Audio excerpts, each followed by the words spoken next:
How do you go about avoiding voluntary turnover in manufacturing?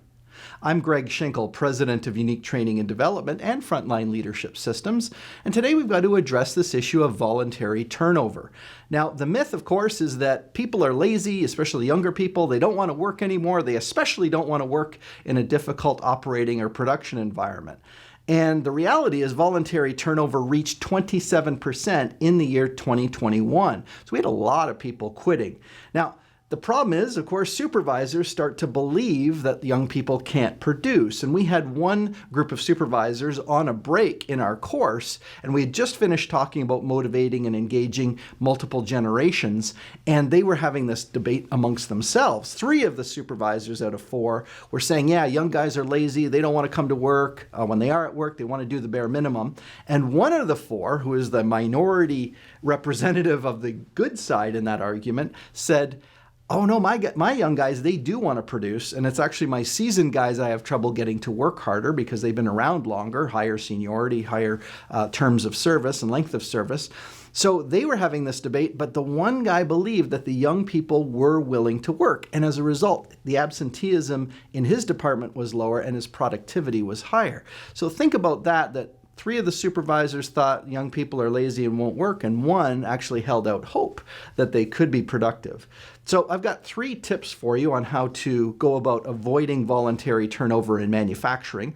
Tip number 1, yes, pay a competitive wage. Now, competitive wage, you don't get extra bang for your buck by overpaying people, but you do get good results by paying at least what the market demands for their services. So you do have to pay a competitive wage. I realize that for the frontline supervisor, that isn't always something that they can control or influence. So hopefully your company management will take care of at least paying market wages.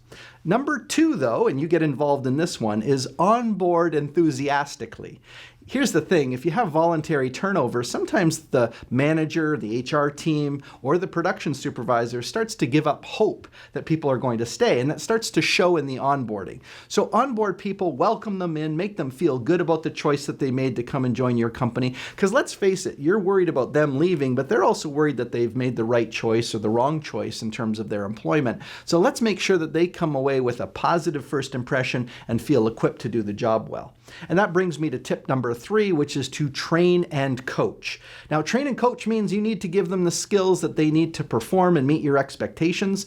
No one likes it when their boss says you got to do more, but they don't feel like they've been equipped to do that. And that also means you need to give coaching feedback to them. So how they're progressing, how they're doing, what they could do differently to be even more effective in the future. With that good training and coaching, you're setting them up for success. And remember, if your organization does a better job of onboarding, training, and coaching, you're going to find that people will either stay, or if they do leave, they'll come back because of the way that you treat them. So you want to use your leadership as a competitive advantage in terms of reducing voluntary turnover in manufacturing.